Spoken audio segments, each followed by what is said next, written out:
This time on Monkey Life. Hsiao-Lan refuses to play ball when the team try to do a pregnancy test. It'll happen, just time. It's just not missing it when it does happen. Capuchin Tau out in the trees for the first time in his life. Look at that, he just comes storming out, man on a mission, exploring the enclosure, and it just goes to show that every single monkey deserves a chance. And a bake-off at the Woolly House. They can be a little bit guilty of stealing food from each other, especially if it's something as tasty as their cake, which they all absolutely love.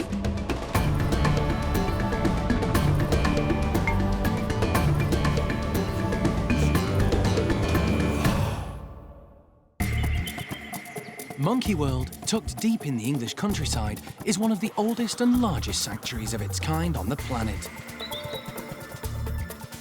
For 25 years, the team have been rescuing and rehabilitating abused or unwanted primates from all over the world. You wouldn't think it could be so stressful just moving a given 50 kilometres. The park is run by Dr. Alison Cronin and is home to more than 240 monkeys and apes from 17 different species.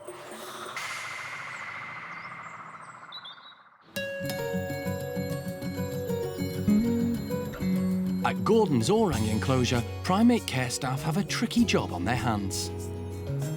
It looks like Hsiao-Lan might be pregnant and they need to do a test.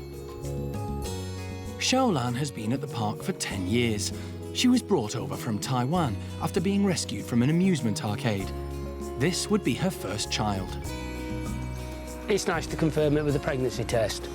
And what we're trying to do at the moment is get a urine sample from her. So if we got her in this tunnel where when she has a pee, Jarno's going to dash under there like a startled gazelle and collect it in a cup. But that's easier said than done. Hsiao-Lan doesn't seem in any hurry to relieve herself. She's not actually had much to drink yet today, so we're just giving her a reasonable amount to drink to help sort of shorten this exercise.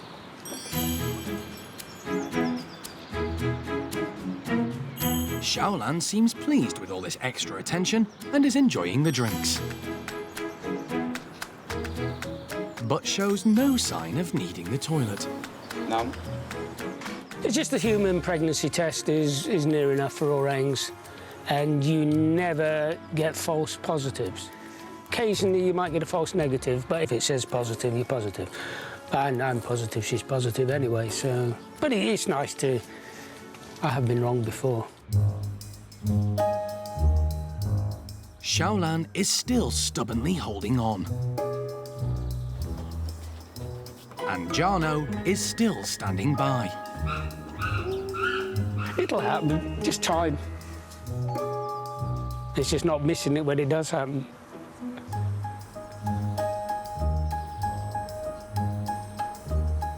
You done that yet? Nearly there. I can smell it already though. Good. Finally, Hsiao-Lan gives in. How much you need, Jeremy? Full cup? Yay! You done it? Oh, well done. Still quite warm.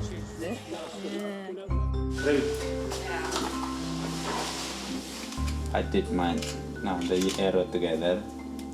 The moment of truth. Are you ready, Jarno? I'm ready. Monkey World is part of the European Endangered Species Breeding Programme for orangutans, so if the test is positive, it will be great news. So, yeah, she is. She's mommy. She is. There you go. Wow, look at that. Pregnant. Hi, love. Oh, yay. So, Hsiao-Lan is going to have a baby. But there's some dispute over who the father is. Although she's living in Gordon's group now, she's recently spent a month with Tuan's group. But Jeremy is in no doubt. Definitely going to be Tuan. He says Gordon has never made any moves on Hsiao-Lan. Nobody ever saw him show any interest in that department, whereas Tuan was very interested. Very, very, very interested. The gestation period of an orang is between 8 to 9 months. The team are keen to work out how far gone Hsiao-Lan is.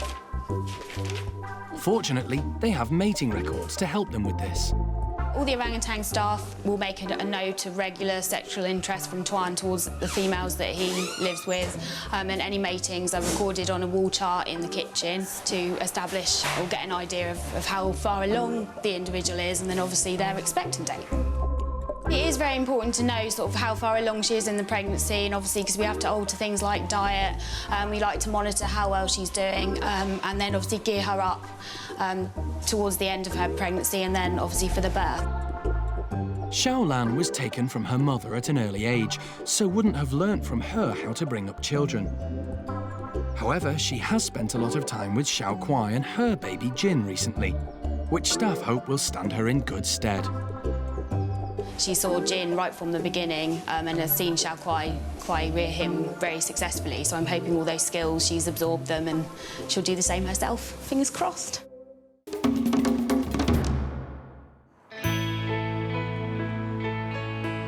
Golden-cheeked gibbon Peanut has already proved to be an excellent mother, and she's just given birth to her third child. Staff didn't know exactly when the baby was due, but knew it was imminent. We had a fair idea that the baby was due any day. We have been checking a lot extra early in the morning and that the last week or so. The baby certainly seems to be very strong. We've seen baby suckling quite a few times already, so we're really happy with that. Baby is also holding on with all four limbs, which is really, really important. Mum obviously needs all of her limbs for travelling through the trees, and she also needs them for obtaining food and holding food as well. So that instinct to cling with all four limbs is really important, and as we see at the moment, baby is holding on, so we're very happy with that. Peanut's other two children seem to have accepted their new sibling. Tien and Tianang are really excited about the new baby. They are really, really curious. They keep having a look and sort of trying to get a quick touch if they can as well. But Mum's obviously letting them look, but very protective, making sure the little one doesn't get bothered. And they're just keeping themselves amused. Dad Peng Yo is being supportive. Peng Yo's also been very interested in the baby. He's popped over and had a look at the new arrival. Obviously, he's a little bit more tentative as well because Peanut is being very protective, so he's spending most of his time with the other two kids, keeping them busy. The gibbon team are giving Peanut supplements to make sure she has all the necessary nutrients. With Peanut being pregnant and obviously now she's nursing as well, we give her a mother-to-be supplement, which is basically iron and folic acid that any human pregnant mother would have as well. At the moment, we believe the baby is a boy.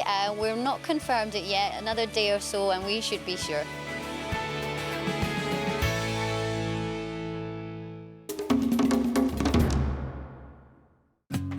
Peanut isn't the only one getting supplements. What do you think of this, Traves? All the primates at the park are given extra nutrients to make sure they stay healthy. One for you. At the woolly monkey enclosure, staff have come up with an ingenious way of getting the woolies to take theirs. This is woolly cake. It's not cake like what you and I would eat. It's not pasty to my mind anyway. It's oats, yoghurt and all the supplements that they need on a daily basis. They'll not take their supplements just as it is, and I don't blame them because I wouldn't do that either. So what we have to do is put it into something that they find really tasty, and this is what we've come up with. So yeah, woolly cake. Woolly monkeys are critically endangered in the wild, but the park has had tremendous success in breeding them.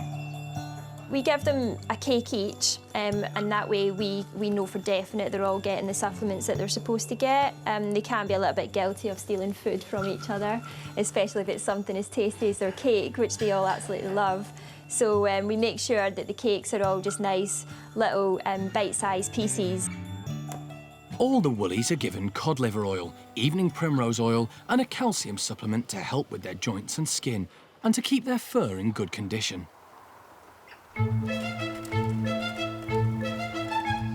There are 3 groups of woolly monkeys. Lavar's gang are getting theirs first. Come on in. Julio grabs a cake while the coast is clear. Hi, Julio. I'm Skeeter. Kuna. Good girl. Diego, Isla. Come on then. Here, Bronx. There you go. Everyone's had it except Diego and Isla. Isla's disappeared off playing somewhere. She's a bit more interested in that than getting her supplements. Diego hasn't had his because Paquita's here. Paquita's the dominant female, and he knows better than to come and get food while the dominant female's around, because she'll just pinch it off him. Diego, one of the youngest in the group, waits patiently. But Paquita has decided she wants more. No, you can't have it. Diego is desperate for his turn, but waits until Paquita is well out of the way before trying his luck. Here, Diego. Good boy. Isla, come on. No, it's not yours. Having made short work of his, Bronco now has his eyes on Isla's cake. Isla, are you cake? Finally, Isla makes an appearance. Good girl. That's it, that's everybody had theirs now, so cake's finished and went down a street.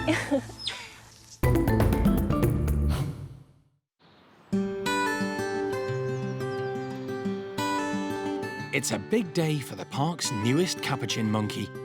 Tau is finally going to be allowed out into the trees, and primate care staff are carrying out last-minute checks at the enclosure. Tau was recently rescued from Slovenia, where he'd been kept as a pet. For 5 years, he lived in a basement flat with no natural sunlight. A lack of vitamin D3 caused him to develop rickets and a deformed spine. Since arriving at the park, he's only been allowed in a small enclosure to give him a chance to get used to being outdoors. But in the wild, capuchins are tree-dwelling, so staff are keen to get him into the canopy as soon as possible. He's always had a roof over his head, so obviously today letting him out in the forest will be a massive step for him, because he's never climbed trees or anything like that. They've chosen just a few of the other boys to join Tau on his first big adventure. He'll be coming out with the animals he feels really sort of comfortable with. There's Archie, Diaz, Caesar, who is one of our other pet trade animals that arrived, and there's also William as well, so he's with quite a few of his close friends. Come then, Erica, outside. Erico confidently leads the others out. Inside the playroom, Tau seems puzzled as to what's going on. One by one, the other capuchins appear.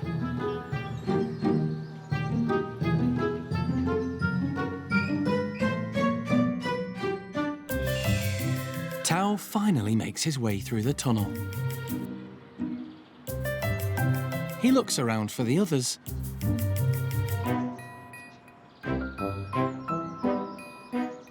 But decides it's not for him.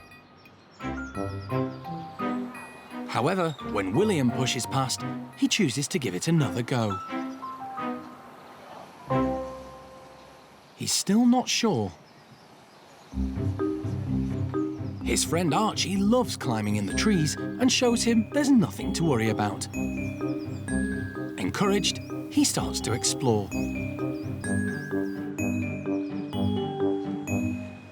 And it isn't long before he's braving it out with the best of them. It's a huge relief for Alison and the Capuchin team.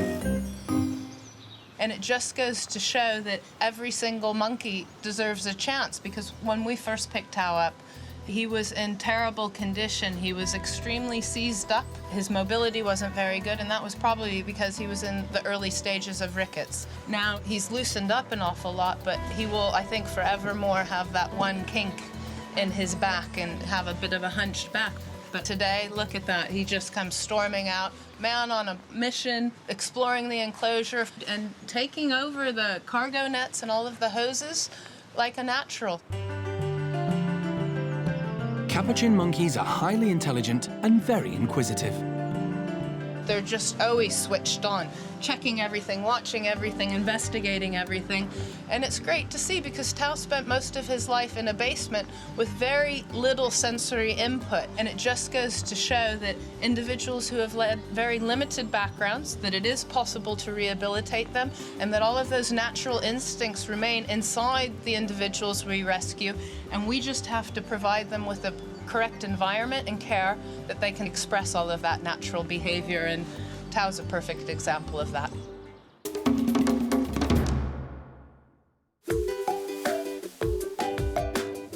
Primate care staff have got a surprise lined up for Paddy's chimps.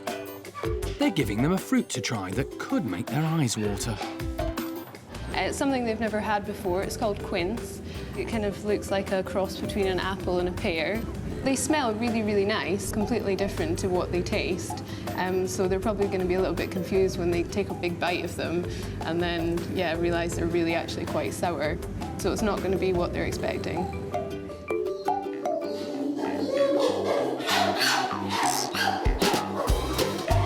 The chimps eat a lot of fruit, so don't suspect anything unusual. Clin, a natural hoarder, isn't impressed. She tries another, hoping that'll be better, but is disappointed. Bart, the baby of the group, doesn't like the taste. Female Chatter isn't keen either. Quinces are not usually eaten raw because they are so sour. In the wild, chimps wouldn't come across them as they don't grow naturally in their native Africa. But they would eat bitter fruits and plants from the forest. However, the chimps at the park have developed a sweeter palate. Just because they're not keen on the quinces, though, doesn't mean they don't want them. It's quantity that counts. Bart's sister Eddie has got quite a stash. And greedy Gamba has managed to grab a handful. Zoe is proving to be very resourceful. Bart decides he wants more and starts to hassle Zoe. Bart would straight away get involved with any new thing. He's straight in there. He's got no fear, obviously, of anybody because he's the golden boy at the moment. He can really get away with murder, and he does. You'll see he's still got that little white tuft in his bottom, which in chimp society does mean that he can really, like all the infants, he can get away with pretty much anything until that disappears. So he's really taking advantage of being the baby in the group. Bart's perseverance finally pays off. They weren't massively keen on it. They didn't devour it like they would to some other yummy fruit that they'd not had before. But it's still good to give them something, different taste, something they haven't had before. It's new. I mean, it's always good to try new things, especially for these guys.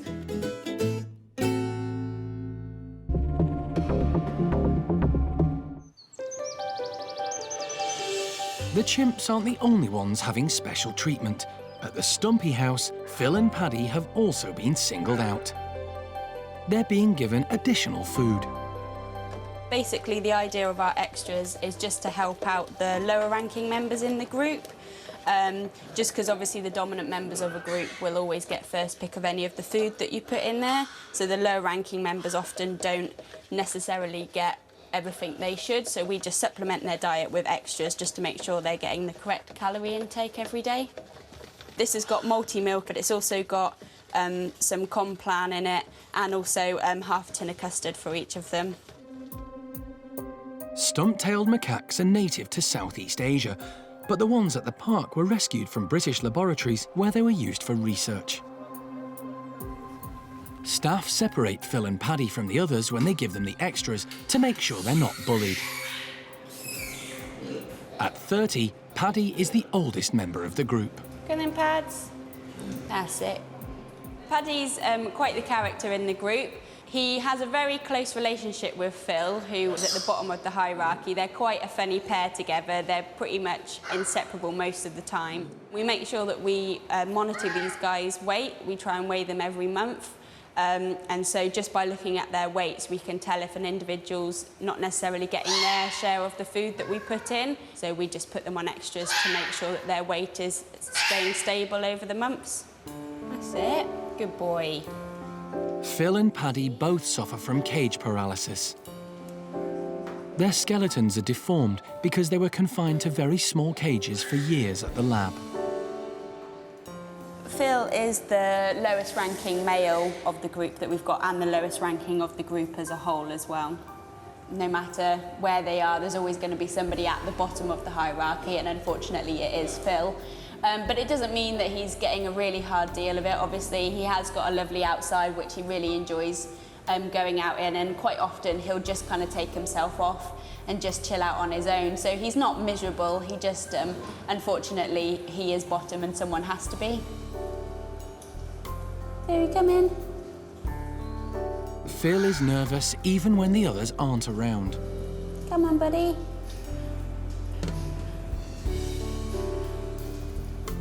No, don't bite the syringe. Good boy. Good boy.